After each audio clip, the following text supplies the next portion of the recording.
Our democracy owes much to her instinctive understanding of her role and her deep love of the country. These were the words Iain Duncan Smith said to the House of Commons during the Golden Jubilee tribute to Her Majesty 20 years ago. Well, I'm now joined by Sir Iain Duncan Smith. Good to see you, as ever. Just tell us why you chose those words for the Golden Jubilee tribute in Parliament. Afternoon, Gloria. At the time I was celebrating what was, in a way, a remarkable reign at that point, and that was, it was 2 decades ago. But the reality is that she has seen difficult times. You know, when you think of her span of being the monarch, she herself was perhaps almost, or is, the last link directly with the Second World War of almost any, I think, of any head of state now in existence in the globe. And as a result of that, she has covered just a range of difficult times, bad times and good times, her own family issues, you know, that were on public display everywhere, the tragic death of Diana, Princess of Wales, the issues over divorce and separation, the things that families have gone through. She's had to live those through on a canvas that nobody else is able to do, and in the goldfish bowl. And throughout, her dignity, her sense of place, her love for her country is very clear, and her deep, deep faith, which sustains her, I think make her a remarkable figure in almost any walk of life, but certainly as monarch. Do you have any personal stories you can share with us about your own interactions with the Queen? Well, I've met her as a result on a number of occasions. She has, I think, a remarkably good sense of humour. And it comes out in sometimes quite bizarre ways, or moments when you're not expecting it. Particularly when Prince Philip was around, he himself was invariably able to have a dig at politicians whom he had a disregard for, in the way that generation did from the war.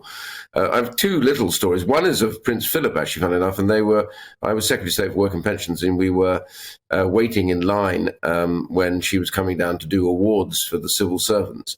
And there was a few politicians standing there. And as we were in line, he came down the line for some reason. Matt Hancock was slightly to my right, and a couple of others, and Matt was clearly wanting to make light of it. She'd gone past, and Prince Philip came past him and said, "What do you do?" And he said, "I look after Britain's nuclear submarines." And then he paused and said, "Of course, I know nothing at all about them." And Prince Philip hooted and then said, "How typical of politicians, in charge of something they know absolutely nothing about." And walked off down the line, which I don't think was the reaction that Matt Hancock was hoping to get.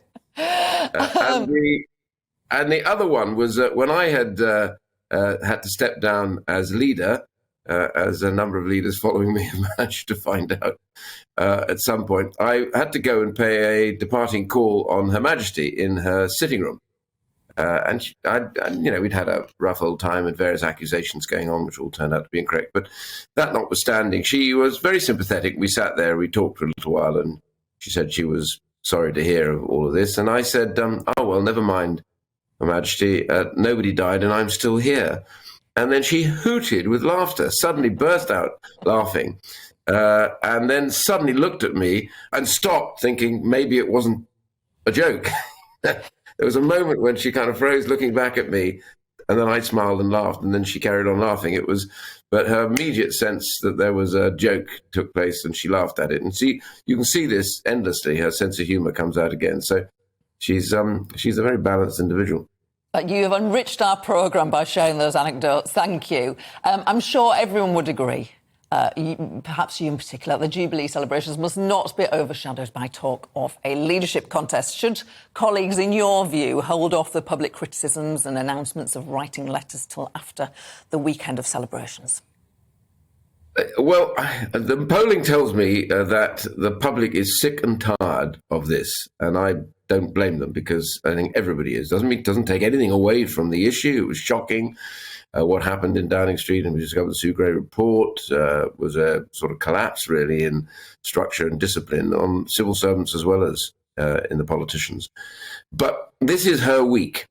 This is Her Majesty's week. This is a remarkable period. No other monarch has reigned as long as this, and in many senses seen as many difficulties as this, and gone through personal tragedies herself, even including, of course, a year ago when her beloved husband, Prince Philip, died, and she was unable to say farewell in the normal manner, sitting alone on those benches. Who can forget that? Frankly, it was poignant. But I say to my colleagues, you don't always have to answer journalists. You can just say, I've nothing to say, and wait, because this is her week, and I'd rather that we focused on her and the lessons that she's given us, which are of discipline, structure, and an absolute dedication to their country, which myself and many of my colleagues could at least bear in mind as we go ahead. And let this be a celebration of her and not a reminder of what feet of clay politicians have. Final question. As someone who was subject to a vote of no confidence, you referred to it yourself when you were a Conservative Party leader, and you can be as brief as you like. Do you have any advice for the Prime Minister who could be facing the same? Well, the only thing you can do is to get on and try and make what you do relevant and try and persuade people, if you don't want, that you are actually making change, you're getting things done. There is a real sense that we face this crisis over the cost of living, which is affecting them. The Chancellor's come up with a lot of money, which is very helpful. I think we need to lower the burden of taxation on the lower earners in UK yet. So there's lots to be done. There's regulatory change now. He's left the EU. He's got a whole basket of things he can do. The trick is get on with it. Focus on the job. It's such a privilege to be Prime Minister, regardless of whether you're in trouble with your colleagues or not. It is an utter privilege to serve, and it's a very, very distinct privilege to be Prime Minister, which comes to very few people. So use it. Sir Iain Duncan Smith, it's always a pleasure to get your insights. Thanks for your time today. Thanks, Laurie.